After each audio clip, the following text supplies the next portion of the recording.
back, yes, and another great round of Gdfl footy action this afternoon. It's round one, and as we alluded to, there was a game on last night out at the Western Oval. Winchelsea Blues are out there, and they took on the Geelong West Cheetahs, and it was a great game till half time. I still don't know what the final score was. I did leave early. Jason, you still haven't got the score yet? No, still hasn't come through, sorry. Thank you very much. So if anyone's listening, by all means ring through and tell us who won that game. But other big games on, as we said, and the 94.7 match of the round is the Cryo Devils, and they're taking on the Bannockburn Tigers. Jason, these two clubs have always put on a great show. There's a bit of feeling, and, well, in a nutshell, who do you think's going to win out of the Cryo Devils playground? Well, yeah, they both have been perennial finalists over the last few years. It's been it's good to see that they've got, I would say they have fairly settled lineups. Ricky O'Toole leading Cryo again, and very surprised that they didn't win it last year. Looking at their team on paper, very strong team with Mark Stewart and Billy Nichols and Ricky himself. Bannockburn, though, have always been a perennial finalist as well. They will miss Tom Mullane-Grant, who's not up forward this year. But Brett Fisher and Kevin Dans will have them working hard, I would suspect. Jason Drake coming in is a positive for them. But I think at home, I think the Devils might just have enough in the tank in round one. Jake, what do you think, mate? I know you've never seen much of our local footy, but any thoughts on who you think will win out of Cryo and Bannockburn? Going off last year's form and what I've seen over the summer, who they've recruited and stuff, I think Cryo should win at home. Tom Mullane-Grant, as Jason said, will be a massive loss for Bannockburn, but I think they'll still be competitive, but Cryo should have the goods at home. Yeah, I'm going to stick what neck I've got left out. Yes, still correct those old gags, Chase. I'm going to go for the Bannockburn Tigers. And a quick cheerio, and I don't know where he's at the moment, but I know he got run over by a car again, and that's our very good friend Billy Caldo. Billy, wherever you are, I hope that you are well, and everyone in local football always wishes you all the very, very best. Out at the Ring Road Recreation Reserve, another big game out there. So what you call it now? Yeah, I got that one there, the Ring Road Recreation Reserve. It's the Belpost Hill Panthers, and they take on the much improved Belmont Lions. Remember the last time you were at famous Jason, we used to say poor old Belmont Lions. Well, they won a premiership since you were last about, mate, so they are a great side, and they take on a very, very good Belpost Hill side who did figure in last year's grand final, and I'm sure the Panthers would want to get off to a great start in 2009.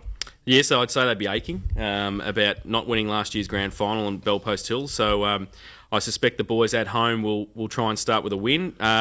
Belmont Lions, yeah, I was amazed that they'd won a premiership. It's fantastic. I think Cogsy's probably still celebrating. I haven't seen him in 3 years, but I'm sure he still is. But I think at home Belpost Hill will possibly have a little bit too much for Belmont, who I know have got a lot of new players. So it'll be interesting to see how they gel in the opening round. But I think the Panthers may be a bit strong. Indeed. And Jake, what do you think, mate? Yeah, Belpost Hill at home should be too strong. They came home with a head full of steam last year, and I think they'll continue that early this season. Yeah, I think Belpost Hill will be too strong, particularly, as Jason said, they're coming away from a loss in the grand final that really did hurt them, and they want to start their season off in a very good way indeed.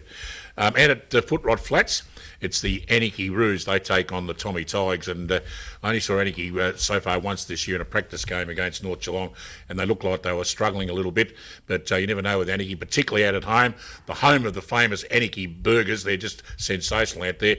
Jason, you think Anarchy got any chance at all? In a word, no. But I had to remember quickly then, Footrot Flats, I couldn't remember where that was, Anarchy, that's right. Yeah, very good. Look, they won a few games last year that they possibly shouldn't have. They lost a few games they probably should have won. They're very inconsistent. But I think up against the reigning premiers, who I hear have lost a few players, but once again, always are pretty strong. And I'm sure that Glenn Wallace and the boys will have some things happening at Tigerland, much to your chagrin, because I know that you love Thompson so much, Dick.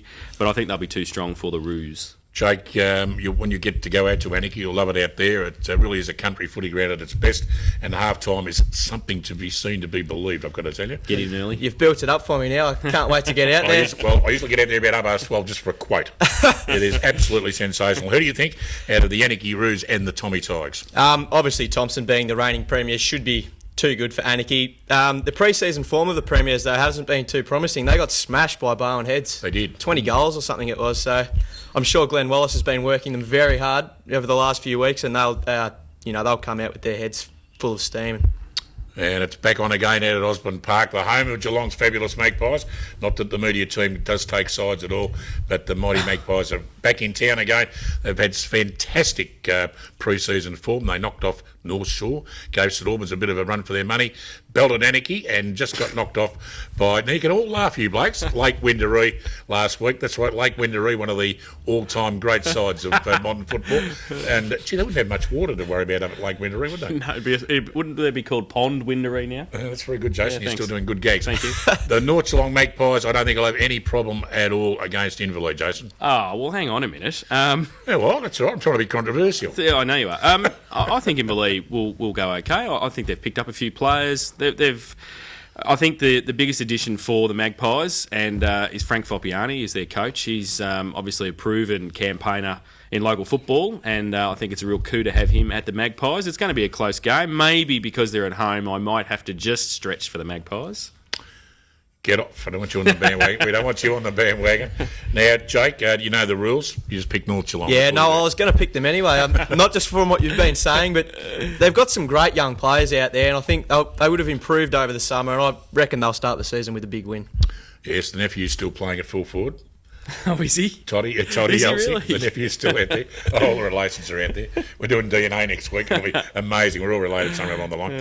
And, of course, the big one out at East Geelong, out at Richmond Crescent, and we've just did the interview out there earlier in the show, the East Geelong Eagles, and they're taking on Werribee Centrals, who were a little bit ordinary, the boys from the Duck Pond last year, but expect big improvements. We never know what they get up to over summer up there. Jason, East Geelong or Werribee Centrals? Well, Werribee, as you said, usually 15 players in, 15 players out. You never know what happens with the Centurions, but they're always fairly competitive. But I think East Geelong, I think early on, I think they are my early pick for the flag. I think they're going to be switched on. They've looked to have picked up a number of good players, and I think at home, too strong for Werribee. Jake? Oh, Jason's just summed it up brilliantly there. He's actually stolen my thunder. I was going to label East Geelong as my pick for the flag as well, but just having seen them, obviously I haven't been out to every club yet, but over the summer they look like they've done a lot of work, and obviously they're settled now. Scrobber's been registered again, and I think they're going to be in for a big year. But having said that, I think Werribee, they will be much improved. They might make the finals. Fantastic. Well, look forward to a great afternoon. Don't forget the match of the round, the match of the day, Corio versus Bannockburn. You'll hear it live on the Pulse from 1:30 this afternoon. Jake, enjoy your first day out at Gdfl Footy this afternoon. Oh, we'll do it. Can't wait to get back into it. And Jace, we've got the new coaches box, the new commentators box has been renovated for you. Look, I'm looking forward to it. Should Even be I good, might be able to fit in there one day. Let's hope not. Okay. And before we go, a cheerio to Graham Rawlins, our floor manager, who is not enjoying the best of health. He's out at Grace McKellar. And from everybody associated in football, Rawlo, we do miss you and hope you make a speedy recovery. That's it for another week. We enjoyed your company. Be back again next Saturday morning. Enjoy your footy and good morning to you all. The operators from all around you.